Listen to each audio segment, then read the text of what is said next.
Hospital hospital করে জীবনটা কাটিয়ে দিলাম।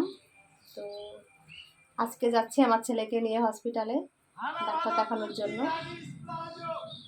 একটু অন্য সমস্যা হয়েছে আর কি, সেই কারণে তো সেটা তোমাদের সঙ্গে বলছি না।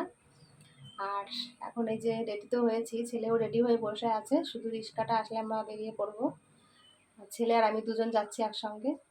আর তোমাদের দাদা ভাইয়ের ডাক্তার দেখানো 8 তারিখে, আজকে তো যেতে পারলো না, তো 8 তারিখে আবার যেতে হবে ওকে নিয়ে আবার ডাক্তার দেখাতে। তো সেজন্যই বলছি আর কি, হসপিটাল হসপিটাল করে জীবনটা কাটিয়ে দিলাম।